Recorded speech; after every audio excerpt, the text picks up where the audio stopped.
Assalamu alaikum wa rahmatullahi wa barakatuh. Welcome to my YouTube channel Conceptual Biology Lectures. आज इस series का 16वां lecture है। इस today's lecture में हम वायरस के बारे में, इस तरह प्रियान के बारे में और वायराइड के बारे में पढ़ेंगे। सबसे पहले आती है वायरस की तरफ। तो वायरस जो लफ्ज़ है इसका मतलब है वेनमस यानी जहर, और चूंकि वायरस जितना भी वायरस रिपोर्ट हुआ है आज तक वो हो, और जो पहला रिपोर्ट हुआ था वो डिजीज काजिंग है, इसी वजह से वायरस को वेनमस कहा गया। The study of virus is called virology, यानी जिस ब्रांच ऑफ बायोलॉजी में हम वायरस की स्टडी करते हैं इसको वायरोलॉजी कहा जाता है। और दीज आर यूनिक पार्टिकल्स, यानी जो वायरस है वो हो सबसे यूनिक पार्टिकल्स है। और किस वजह से यूनिक पार्टिकल है वो हो प्रॉपर्टीज हम बयान करेंगे आज।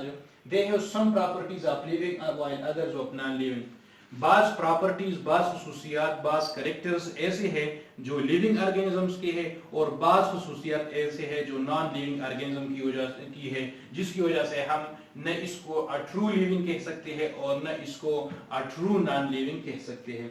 इसके अलावा these are not included in classification system. इस डिबेट की वजह से जो प्रॉपर्टीज है, इसकी कैरेक्टर है, इसकी बुनियाद पे, इसकी वजह से अभी तक इसको क्लासिफिकेशन जो सिस्टम है, 5 kingdom system of classification, 2 kingdom system of classification, इसको अभी तक इन दोनों सिस्टम्स में इंक्लूड नहीं किया गया है, इसको बाहर रखा गया है। इसके अलावा they can reproduce and have DNA RNA, ये रिप्रोड्यूस कर सकते हैं, और इसकी रिप्रोडक्शन की जो मेथड है वो रिप्लिकेशन है। रिप्लिकेशन जो मोस्ट प्रॉपर वर्ड है इसके लिए, अच्छा लफ्ज है इसके लिए, तो ये रिप्लिकेशन कर सकते हैं और इसमें डीएनए या आरएनए मौजूद होगा। तो ये लिविंग ऑर्गेनिज्म की प्रॉपर्टी है कि ये रिप्रोड्यूस कर सकते हैं। इसके अलावा they are non cellular and can not respire और एक्सक्रीट, ये नॉन सेलुलर है, इसकी एक प्रॉपर सेलुलर स्ट्रक्चर नहीं है, इसमें सेलुलर ऑर्गेनिल्स नहीं है, इसमें जो न्यूक्लियस है वगैरह ये नहीं है, सेल मेम्ब्रेन नहीं है, तो इसी वजह से ये नॉन सेलुलर है, और ये न रेस्पायरेशन कर सकता है और न ये एक्सक्रीशन कर सकता है, ये दोनों प्रॉपर्टीज लैक है, तो इसी वजह से इन्हें non cellular non living organism कहा जाता है। इसके अलावा they live as parasite rely on other living bodies, ये पैरासाइट की सूरत में रहते हैं, यानी हमेशा दूसरों को नुकसान पहुंचाना और इनसे फायदा लेना। तो ये इसी सूरत में पैरासाइट, और इंट्रासेलुलर पैरासाइट यानी सेल के अंदर जो है वो पैरासाइट की फॉर्म में रहते हैं। इसके अलावा they are crystallized out of living body, यानी किसी लिविंग जिस्म से बाहर, किसी लिविंग बॉडी से बाहर ये क्रिस्टल्स यानी जो क्रिस्टल फॉर्म है इसकी शक्ल में होते हैं। For example these are crystals form, तो ये क्रिस्टल फॉर्म में होते हैं। इसी वजह से ये एक नॉन लिविंग प्रॉपर्टी है कि ये लिविंग बॉडी के बाहर नॉन लिविंग एनवायरनमेंट में ये क्रिस्टलाइज्ड फॉर्म में रहते हैं। इसके अलावा they cause disease, they are disease causing organism, they are disease causing bodies, तो इसी वजह से ये वायरस भी नाम रखा गया था। Only one type of nucleic acid, यानी इसमें जो न्यूक्लिक एसिड होगा सिर्फ एक टाइप का होगा, और वो हो या तो डीएनए होगा या आरएनए होगा, दोनों एक साथ कभी भी नहीं होंगे, या डीएनए होगा या आरएनए होगा। और जो इनकी स्ट्रैंड्स है, तो चूंकि आरएनए की स्ट्रैंड सिंगल होती है और डीएनए स्ट्रैंड डबल होती है, तो इसी वजह से या तो इसमें सिंगल स्ट्रैंडेड आरएनए होंगे या डबल स्ट्रैंडेड डीएनए होंगे। Most of the virus of animals are DNA and most of the virus of plants are RNA viruses. इसके अलावा जो इसकी साइज है वो 20 से लेकर 300 नैनोमीटर तक इसकी साइज है। पॉक्स वायरस सबसे बड़ा है, इसका 300 नैनोमीटर अभी तक रिकॉर्ड किया गया है, और इसको लाइट माइक्रोस्कोप के जरिए देखा जा सकता है। इसके अलावा ये दो सूरतों में होंगे, या एनवलप्ड होंगे या नॉन एनवलप्ड होंगे, यानी या तो लिपोप्रोटीन कोट इसके बाहर होगा, और या अगर लिपोप्रोटीन कोट न हो तो ये नॉन एनवलप्ड भी होंगे।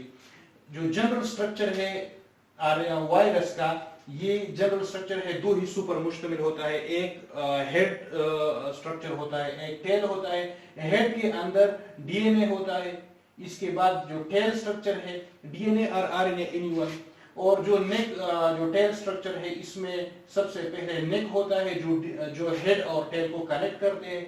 इसके अलावा ٹیل شیٹ ہوتا ہے, یہ اسپائرل ٹیل شیٹ ہوتا ہے. اس کے علاوہ اس کے جو ٹیل فائبرز ہوتے ہیں اس کے ذریعے کسی بھی ہوسٹ آرگینزم کے ساتھ اٹیچ ہوتے ہیں تو اسے ٹیل فائبر کہا جاتا ہے. اور اس کے علاوہ ایک اینڈ پلیٹ ہوتا ہے اور اسی اینڈ پلیٹ کے ذریعے یہ اپنے ڈی این اے کو دوسرے آرگینزم میں ٹرانسفر کرتے ہیں. اس کے علاوہ یہ تو ہوئی وائرس, اور جو وائرس کے علاوہ ہے وہ پریانز ہے اور وائرائٹس ہے. تو پریانز یہ وائرس سے بھی اسمالر ہے اور یہ پروٹینشس انفیکشس پارٹیکلز ہے, یعنی یہ پروٹینز ہے اصل میں جس کی فولڈنگ ہے جو ہے وہ ایبنارمل ہوئی تو اس طرح کا سٹرکچر بناتے ہیں. جو ایبنارمل ٹرشری سٹرکچر ہوتا ہے وہ ایبنارمل ہوتا ہے, تو اسی وجہ سے یہ disease causing palm of protein کہتے ہیں. یعنی اصل میں تو یہ پروٹین ہے لیکن چونکہ ایبنارمل فولڈنگ ہوئی ہے اس کی تو اسی وجہ سے اسے پریان کہا گیا ہے. یہ ہیومنز میں neuro degenerative disease of humans and other animals یہ کازیٹیو ایجنٹس ہے اس کے, یہ کاز کرتے ہیں. فار ایگزامپل اسکریپائی جو ہے وہ شیپ اور گوٹ میں ہے, اور کورو جو ہے یہ ہیومن میں یہ پریانس کی وجہ سے یہ بیماریاں ہوتی ہے. اس کے علاوہ یہ ایک اسٹرکچر ہے پریان کا اور یہ 3D اسٹرکچر ہے, اور جب وہ پروٹین کی جو فولڈنگ ہے وہ ایبنارمل ہو تو یہی اسٹرکچر بناتے ہیں. اس کے علاوہ جو تیسرا ہے یہ بھی ڈیزیز کازنگ ایجنٹ ہے, وائرائٹ کہا جاتا ہے, اور اس اسمالسٹ انفیکشن پیتھوجن, یہ سب سے اسمالسٹ انفیکشن پیتھوجن ہے اور composed of short strand of circular singular R N A. یہ جو اس کا اسٹرینڈ ہوتا ہے جو ڈی این اے جو جینیٹک مٹیریل ہوتا ہے وہ آر این اے ہوتا ہے, وہ آر این اے سرکولر ہوگا اور سنگل اسٹرینڈڈ ہوگا. اس کے علاوہ اس کی وائرس کی طرح اس کی کوئی پروٹین کوٹنگ نہیں, یہ پروٹین کوٹنگ کے بغیر ہے. یہ cause disease to plants, mostly 20 types of disease they cause to plants do not coat for any protein. اگرچہ یہ آر این اے ہے اور آر این اے اسٹرینڈ کا بنا ہوتا ہے لیکن اس کے باوجود یہ اینی پروٹین کے لیے کوڈنگ نہیں کرتے, یعنی بغیر کوڈنگ کے ہوتا ہے. اس کے علاوہ فار ایگزامپل پوٹیٹو اسپینڈل ٹیوبر ڈیزیز جو ہے یہ ایک ڈیزیز ہے جو وائرس کی جو وائرائٹ کی وجہ سے کاز ہوتی ہے. پریانز میں یہ چونکہ ایبنارملی فولڈڈ پروٹین ہے لیکن اس کے باوجود they have the ability to transmit this property اور اسی وجہ سے یہ بیماریاں کاز کرتے ہیں.